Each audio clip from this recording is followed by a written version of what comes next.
how to fit a spade bit to your Black+Decker cordless drill. Now, it's very easy. First, get your Black+Decker cordless drill, hold this section here, which is the chuck, and this section here, and twist away from you,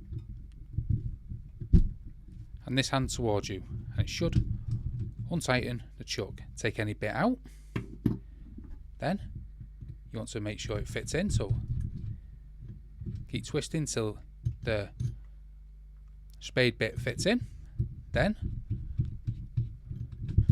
twist towards you to tighten it up.